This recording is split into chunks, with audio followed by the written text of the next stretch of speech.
প্রস্তাবিত ফরিদপুর বিভাগে যেতে চান না শরীয়তপুরের মানুষ। তারা আগের মতো ঢাকা বিভাগেই থাকতে চান। এই দাবিতে শরীয়তপুর চৌরঙ্গি মোড়ের সামনে আজ সোমবার দুপুরে মানববন্ধন করেন।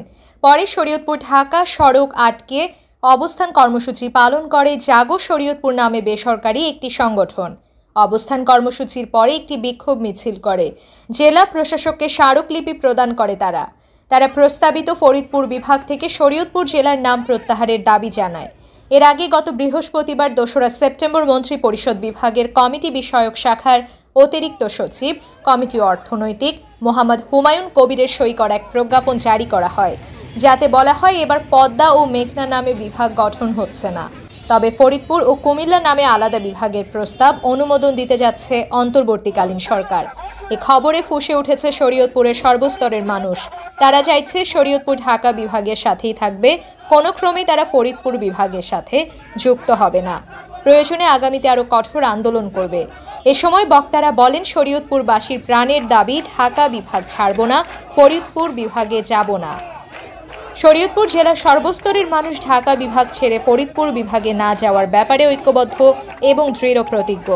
শরীয়তপুরবাসীর আজ একটাই দাবি, ঢাকা বিভাগে ছিলাম, আছি এবং ঢাকা বিভাগেই থাকতে চাই।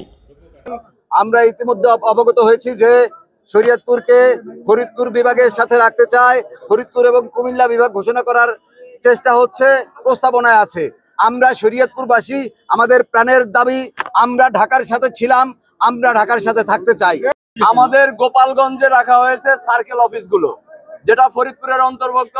শরীয়তপুর থেকে যার দূরত্ব 150 কিলোমিটারের মতো। এখন আপনি 7 বছর যাবত একটা হসপিটাল বানাইতেছেন, 7 বছরেও কাজ শেষ হচ্ছে না।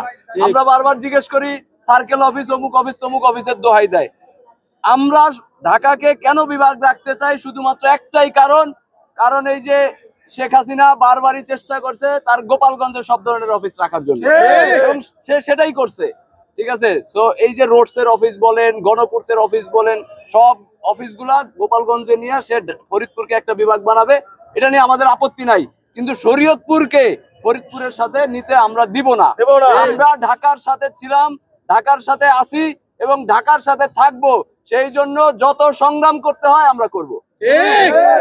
নেতৃবৃন্দ জানিয়েছে, তো আমি স্পষ্টভাবে বলতে চাই ডক্টর ইউনূস সাহেবের বরাবর যে আজকে আমাদেরকে 10 জন দেখে মনে করেন না যে আমরা শুধু 10 জনেই। আমরা শরীয়তপুরের মাটির জন্য, আমরা এই শরীয়তপুরের সকল জনগণ আজকে শুধু আমরা জানান দিয়েছি। কালকে থেকে আমরা এমনও হতে পারে এই শরীয়তপুরকে যদি আপনারা ঢাকার থেকে আলাদা করতে চান, শুধু শরীয়তপুর না, পুরো দক্ষিণ অঞ্চল আপনাদের ঢাকা থেকে আলাদা হয়ে যাবে। একটাই কথা,